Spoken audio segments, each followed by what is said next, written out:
Delhi to Kolkata, बगावत के भंवर में फंसी ममता।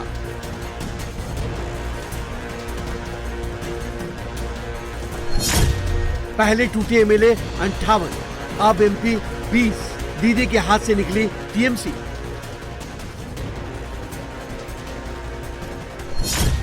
तृण तृण तृणमूल, छिण भिन ममता, टीएमसी को क्यों छोड़ रहे नेता।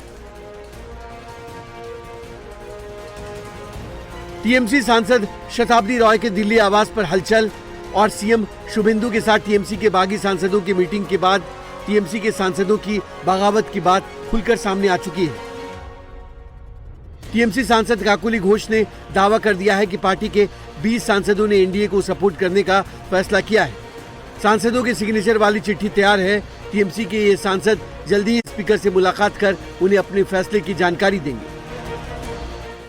20 MPs who have requested Honorable Speaker for separate seating, and we will be working in conjunction of the central and state government for development of West Bengal, and we are against the lawlessness, misgovernance and unemployment in the state of West Bengal over the past few years. Law and order was not optimum. The pressure was too much on the government officers to work according to whims and fancies of certain leadership, which is not congenial working atmosphere for development of a state. And now the people's verdict have proven what I am trying to tell you. So we want to work for the development of the state and for national interest and safety security of the nation. That is why we want to work separately. Kolkata में विधायकों की बगावत के बाद दिल्ली में TMC सांसदों की बगावत ऐसे वक्त पर हुई है जब टीएमसी के दोनों टॉप लीडर ममता बनर्जी और अभिषेक बनर्जी दिल्ली में मौजूद थे। ममता की पार्टी के लोकसभा में 28 सांसद हैं।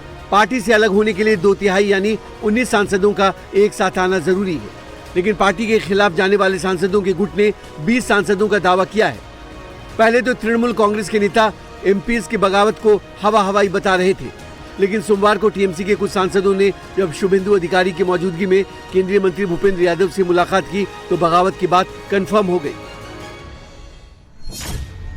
इस मीटिंग में तृणमूल कांग्रेस की चीफ व्हिप काकोली घोष दस्तीदार, प्रसून बैनर्जी, शताब्दी रॉय, असीत कुमार, बापी हल्दर, जून मालिया, जगदीश बसुनिया, कालीपद सोरेन, अरूप चक्रवर्ती, पार्थ भौमिक और शर्मिला सरकार मौजूद रहे। काकोली घोष इस गुट की लीडर है। काकोली 20 सांसदों के अपने साथ होने का दावा कर रही हैं, तो टीएमसी सांसद कीर्ति आजाद अभी उनके दावों पर सवाल उठा रहे हैं। तो इनको बताना चाहिए ना कि वो 20 एमपी कौन से हैं, उनके सिग्नेचर कौन से 20 लोग हैं जो अलग हो गए हैं। लिस्ट तो ये देंगे ना ऑफिशियली।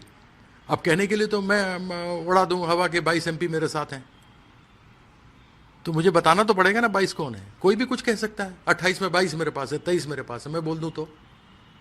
इतना मुझे मालूम है कि 12 लोग गए थे मिलने, उसके बाद 2-3 लोग और गए हैं शुभेंदु अधिकारी के छोटे भाई के साथ। 12 लोग वहाँ पे भूपेंद्र यादव के यहाँ मिले थे। तो ये तो मालूम है कि ये सब बीजेपी कर रही है।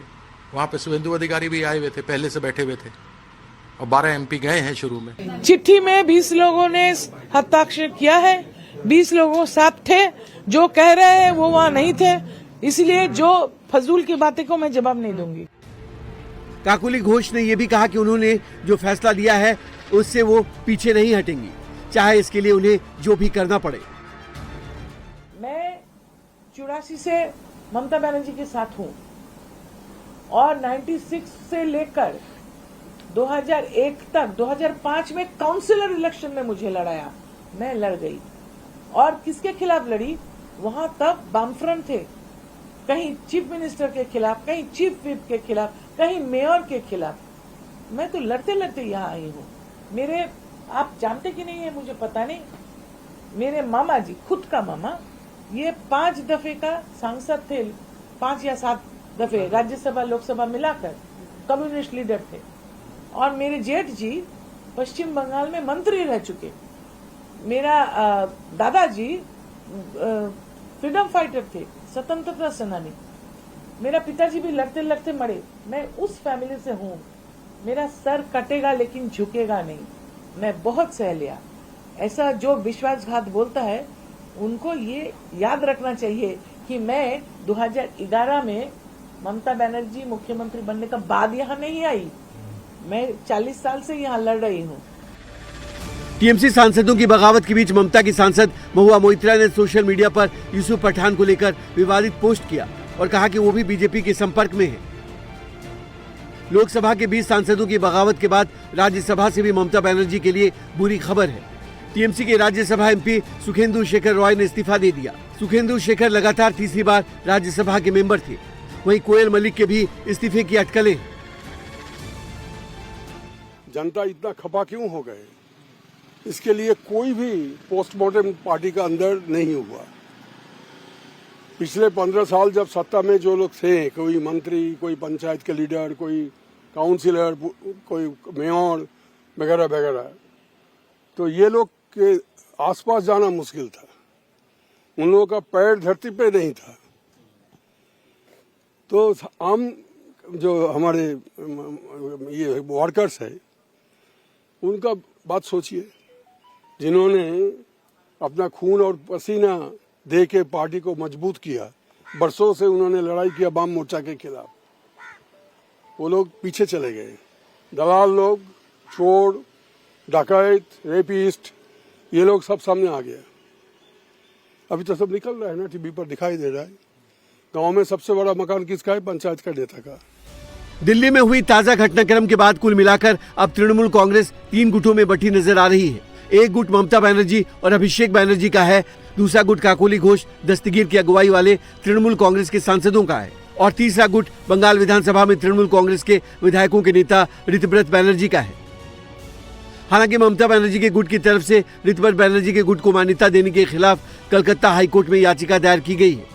स्पीकर के फैसले के खिलाफ टीएमसी के पिटीशन पर 11 जून को सुनवाई होगी। इधर ममता बनर्जी के सबसे करीबी नेता फिरहाद हाकिम का ऋतव्रत से मुलाकात भी चर्चा का विषय बना हुआ है। शुक्रवार को कोलकाता नगर निगम के मेयर पद से इस्तीफा देने के बाद फिरहाद हाकिम विधानसभा पहुंचे, जहां उनकी मुलाकात तृणमूल कांग्रेस के बागी गुट के विधायक संदीपन साहा से हुई। इसके बाद फिरहाद हाकिम संदीपन साहा के साथ leader of opposition Ritabrata Banerjee से भी मिले। मेरे साथ फिरहाद हकीम का पर्सनल रिलेशन बहुत पुराना। मैं जिस साल हायर सेकेंडरी एग्जामिनेशन दिया, उस साल से ही कॉलेज का फर्स्ट ईयर 1998, तब से ही फिरहाद हकीम के साथ मेरा जान पहचान है और लंबा रिलेशन है। तो फिरहाद हकीम जो कलकत्ता का मेयर हुआ करते थे, स्टेट गवर्नमेंट में इम्पोर्टेंट मिनिस्टर हुआ करते थे, एमएलए है, फिरहाद हकीम आए थे, तो लंबा समय बबीता से बात हुआ। तो क्या बातचीत हुआ अभी मैं आपको बोलूंगा नहीं, मगर बहुत लंबा समय हम लोग थे, बात हुआ, देखते जाइए। पार्टी तो यही होना था, यही हुआ है, यही होने वाले हैं। ये पार्टी सभी जानते थे पावर में जिस दिन नहीं रहेगी उसी दिन टूट जाएगी। तो टूट गया, टूटेगा। कौन मानने वाला है? आज क्षमता में नहीं है तो कौन मानने वाला है आज ममता को या ये अभिषेक को? बंगाल चुनाव में हार के बाद ममता को झटके पर झटके लग रहे हैं। उत्तर 24 परगना के उत्तर दमदम नगर पालिका में भी 35 पार्षदों में से 21 पार्षद ने इस्तीफा दे दिया है। इस्तीफा देने वालों में अध्यक्ष विधान विश्वास भी शामिल है। जाहिर है टीएमसी के लिए पार्टी पर आए बगावत के बवंडर से पार पाना मुश्किल हो रहा है। कल ममता बनर्जी मीडिया के सवालों को तो टाल गई, लेकिन आज दिल्ली में टीएमसी के लोकसभा के मुख्य सचेतक कल्याण बनर्जी और सांसद कीर्ति आजाद मीडिया से रूबरू हो रहे हैं, जिस पर आज सबकी नजर रहने वाली है। ममता बनर्जी और अभिषेक बनर्जी की कानूनी मुश्किलें भी बढ़ती जा रही हैं। विधायकों के फर्जी दस्तखत के मामले में सीआईडी की टीम ने अभिषेक को तीसरा समन देकर आज शाम 5 बजे पेश होने के लिए कहा, लेकिन अभिषेक बनर्जी ने हाईकोर्ट में केस लंबित होने का हवाला देकर सीआईडी के सामने पेश होने के लिए और वक्त मांगा। कल सीआईडी की टीम जब कोलकाता में अभिषेक बनर्जी के घर समन देने पहुंची तो वो घर पर नहीं थे, वो दिल्ली में थे और इसीलिए सीआईडी की टीम अभिषेक बनर्जी के घर पर नोटिस सर्व करके लौट आई। अब आज शाम तक अभिषेक बनर्जी को पूछताछ के लिए सीआईडी के ऑफिस में पेश होने के लिए कहा गया है। पूछताछ के लिए यह अभिषेक बनर्जी को तीसरा नोटिस है। अगर अभिषेक आज भी पूछताछ में शामिल नहीं होते हैं तो उनकी गिरफ्तारी भी हो सकती है। हालांकि ममता बनर्जी के करीबी नेताओं का कहना है कि इस मामले में पार्टी की तरफ से हाईकोर्ट में पिटीशन फाइल की गई है, जिस पर 10 जून को सुनवाई होनी है और इसीलिए जब तक कलकत्ता हाईकोर्ट में सुनवाई नहीं होती तब तक सीआईडी को अभिषेक के खिलाफ कोई प्यूनिटिव एक्शन नहीं लेना चाहिए। अब आपको बताते हैं कि अभिषेक बनर्जी को सीआईडी ने कब कब समन दिया और उन्हें बुलाया कि वो आकर के उनके सामने पेश हो। 1 जून को पहला समन दिया गया जिस दिन चोट लगी थी और चोटिल होने की वजह से वो नहीं पहुंचे जिस दिन उन पर हमला हुआ था। फिर 8 जून को दूसरा समन उनको दिया गया और वो दिल्ली आ गए थे और उसके इस बीच हाईकोर्ट में एक याचिका भी लगा दी गई थी और एक तीसरा समन 9 जून को दिया गया और आज शाम को पेश होने के लिए उन्हें कहा गया है। सीआईडी अभिषेक बनर्जी को 3 बार समन दे चुकी है। तीसरे समन में आज शाम 5 बजे उन्हें सीआईडी के दफ्तर में पेश होने को कहा गया है। आपको बताते हैं कि जिस मामले में सीआईडी अभिषेक को समन पर समन भेज रही है वो आखिर फर्जी हस्ताक्षर मामला है क्या? नेता विपक्ष की नियुक्ति को लेकर के सारा मामला था। शोभनदेव चटर्जी को ममता बनर्जी जो है वो एलओपी बनाना चाहती थी। नियुक्ति के दौरान जो एमएलएज के दस्तखत होने थे उसमें सारे दस्तखत असली नहीं थे। अभिषेक ने 6 मई को विधायक दल की बैठक का दावा किया। बैठक में नेता विपक्ष और दूसरे पदों की नियुक्ति का दावा था। 6 मई की बैठक में 80 से 70 विधायकों के मौजूद होने का दावा अभिषेक बनर्जी ने किया। अटेंडेंस रजिस्टर में कई एमएलएज के कैपिटल लेटर में साइन थे। थाने में केस दर्ज होने के बाद यह मामला सीआईडी को सौंप दिया गया क्योंकि कई एमएलएज ने दावा किया कि उन्होंने उस लेटर पर साइन ही नहीं किया था। मतलब ये कि उस लेटर पर फर्जी दस्तखत किए गए थे। वही अभिषेक को सीआईडी के समन पर समन मिल रहे हैं तो इधर उनके करीबी और डायमंड हार्बर मॉडल के पोस्टर बॉय रहे जहांगीर खान पर पुलिस का शिकंजा कस गया है। एसटीएफ ने कल जहांगीर खान को नेपाल बॉर्डर से अरेस्ट किया है, जिसके बाद उसे कोलकाता लाया गया। अब आज डायमंड हार्बर के कोर्ट में उसे पेश किया जाएगा। कल जहांगीर खान ने अपने एक साथी को फोन किया, उसका फोन सर्विलांस पर था और जिसकी वजह से पुलिस को उसकी लोकेशन भी मिल गई और वो लोकेशन नेपाल बॉर्डर के पास मिली और कुछ ही घंटों में जहांगीर खान पुलिस के शिकंजे में था। जहांगीर खान के खिलाफ जबरन वसूली, धमकी देने और राजनीतिक हिंसा के साथ 7 क्रिमिनल केसेस दर्ज हैं।